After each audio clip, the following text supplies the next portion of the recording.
Tara's going to do a 7 to 8 minute speech. She is a certified athletic trainer and certified strength and conditioning specialist, teaching others how to make fitness fun, easy, and sustainable. Strength for sustainable health and longevity is her topic today. Latoya is going to be the speech evaluator. The subject of the speech is how strength can increase longevity of your life. Ladies and gentlemen, I turn it over to Tara.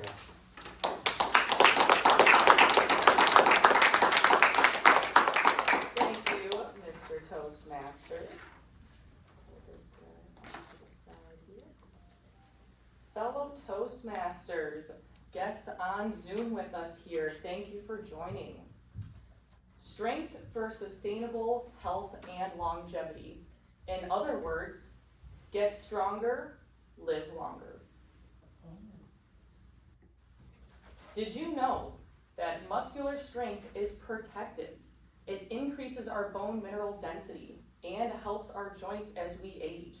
Strength is also a strong predictor of mortality. What do I mean by that? They've done studies that show our grip strength is a better predictor of longevity than blood pressure is. You can build strength and maintain it as you age.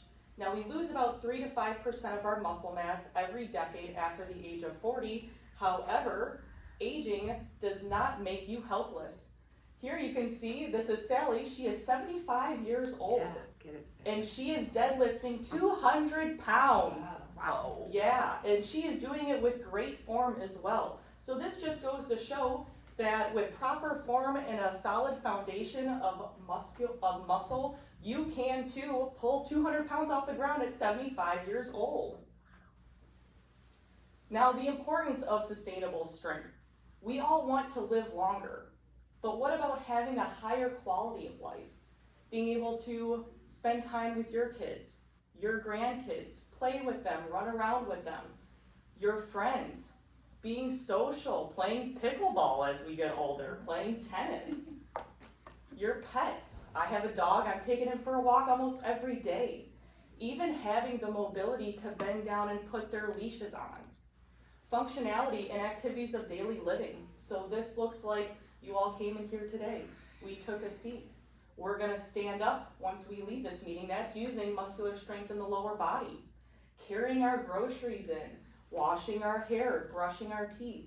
These are all things that we may take for granted in our daily life that building strength can help improve upon.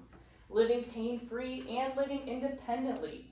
So get your hammers out because there are 4 areas you need to nail. Number 1, sleep. Number 2, exercise. Number 3, nutrition. And number 4, stress management. Sleep is the best insurance policy we can take out for our lifespan and our health. It is critical to our body and brain's repair process. How many hours per sleep? How many hours of sleep per night? 7 to 9 is the number there. And let's talk about sleep hygiene while we're at it. Sleeping in a cool, dark room. No phones before bed, no eating in the bedroom. Your bedroom is for sleep and sex only. Glad you clarified.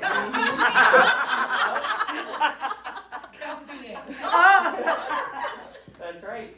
Morning sunlight can also regulate your body's circadian rhythm.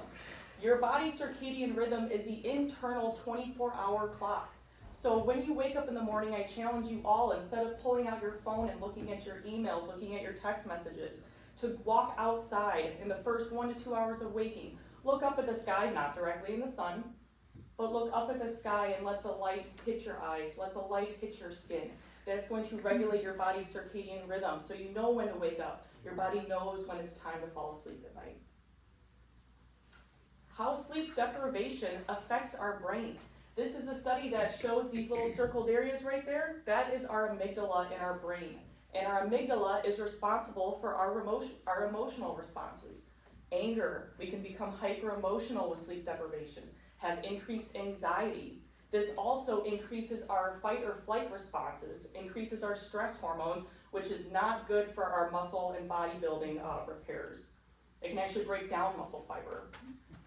Our amygdala controls our memory processes, the way that we store and encode memories. When we make a memory, we often attach an emotional response to it, we tag it. So the amygdala is responsible for all of these things, and you can see that in the sleep deprivation group, our amygdala is hyperactive. Just to drive this point home, how poor sleep impacts cognitive function in the short term and in the long term. We see the difficulty concentrating, decline in mood, the impaired memory, visible signs of fatigue. Keep in mind, caffeine is not a band-aid to our lack of sleep. In the long term, you're going to see a decrease in work performance, a decrease in cognitive decline, having a heightened risk of dementia. Brings us to number 2. Now that our bodies have gotten enough rest at night, we need to move our bodies during the day, and this is through exercise. We're going to do resistance training. That's going to help build muscle strength, help increase bone density, and our mobility. We're also going to focus on our heart health, so cardiovascular training or cardio. That's going to help us with our endurance, heart health, regulates our blood pressure. It's also going to prevent heart disease. Exercise has a positive benefit on our mental health. It is a stress reliever. It'll increase your self-esteem and reduce anxiety and depression. It also improves cognitive function, bringing it back to that point. You can see here that I work with a wide variety of clients, and it changes their lives when they can increase their strength and feel better about themselves and their performance inside and outside of the gym. Building a strong basis of strength can help you become more explosive. If you're an athlete, that's my client Ryan right there doing a power clean. One of my hobbies is rock climbing. I love it. Building a strong foundation of strength helps me to continue doing those activities that I love so much. It helps me become better at them. Number 3, nutrition. You know that saying, you are what you eat. This actually is true. What we eat comprises our cellular makeup in our bodies. I want you guys to think about macronutrients over calories. Our macros comprise our calories, but if you're counting calories alone, you might be off in your ratios. You might be getting too much carbs and fats and not enough protein. So a little example of what carbohydrates are, what proteins are, and what fats are. You can kind of see that there is an overlap of carbohydrates, an overlap of proteins and fats. Salmon is a good example of something that is high in protein, but also pretty high in fat as well. Number 4, stress management. This is going to look like journaling, meditation, sitting with your thoughts, breath work, or rhythmic breathing that can really help our central nervous system calm down. Stretching those muscles that we've worked so hard in the gym. Music or sound therapy. Thermal and light energy like we talked about for that circadian rhythm, getting the vitamins and nutrients. The following amounts to over 80% of deaths in people over 50 years old who do not smoke.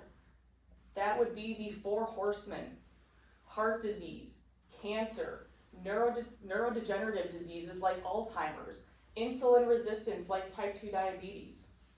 So you have a say in the outcomes of your life. You have control. It is never too late to start today and make that change. Get stronger and live longer. You can email us at info@pprleague.com to sign up for our newsletter where you'll hear more informational tips and tricks, or visit pprleague.com to learn more. Thank you.